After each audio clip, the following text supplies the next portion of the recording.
আসসালামু আলাইকুম ওয়া রাহমাতুল্লাহি ওয়া বারাকাতুহু মাগফিরা। সকল মুসলমান ভাই এবং বোনেরা সকলে দেখতেছি আমরা আমাদের জীবনের লক্ষ্যের মধ্যে শেষ জায়গাটা হচ্ছে কবর। এই যে দেখতেছেন আইডিয়াল হাই স্কুল বাদুই পশ্চিম বাদুই, ওই জায়গার মধ্যে অবস্থিত আমার একজন নানু। ওনার বাড়ি হচ্ছে ৪ নং পল্লী ইউনিয়ন। ওনাকে বিয়ে দিয়েছিলাম আমরা পশ্চিম বাদুই।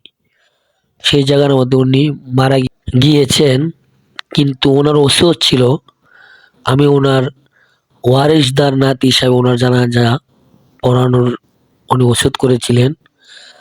আল্লাহ রাব্বুল আলামিন আমার মতন একটা নগণ্য মানুষের দ্বারা উনি আমার নানের জানাজাটা আমাকে দিয়েই আল্লাহ পড়িয়েছেন। এজন্য আল্লাহর প্রতি শুকরিয়া, আলহামদুলিল্লাহ। আল্লাহ রব্বুল আলামিন আমার নানের ওসিয়তটাও আল্লাহ কবুল করেছেন। এজন্য আল্লাহ পাক রব্বুল আলামিনের কাছে অশেষ মেহেরবানি আল্লাহ পাক রব্বুল আলামিন যে আমার দ্বারা জানাজাটা পড়িয়েছেন। এজন্য আল্লাহ পাক রব্বুল আলামিনের কাছে শুকর, আলহামদুলিল্লাহ। হাজার হাজার মানুষকে নিয়ে আমার মতন নগণ্য একজন ব্যক্তি জানাজা আমি পড়িয়েছি, জানাজার ইমাম হয়েছি। আল্লাহ সম্মান দিয়েছেন বিদায়, এজন্য আল্লাহর প্রতি শুকর, আলহামদুলিল্লাহ। আল্লাহ রব্বুল আলামিন আমার নানির ওসিয়তটাতে আল্লাহ পাক রব্বুল আলামিন কবুল করেছেন।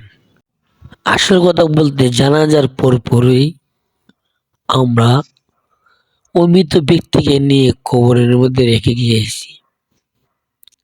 দিয়ে এসেছি। আজকে প্রায় ৪ থেকে ৫ দিন হয়ে গেছে। কবরের ভিতরে উনি একাই ওনার কবরের কষ্ট, কবরের আলামত, কবরের অবস্থাগুলা, যদি উনি নেককার হয়ে থাকেন অনেক সুন্দরভাবে আল্লাহ রাখতেছেন, আর যদি বদকার হয়ে থাকেন ওনার কষ্ট উনি ভোগ করতেছেন। এজন্য প্রত্যেকের কর্মের ফল প্রত্যেকে নিজেই ভোগ করতে হবে।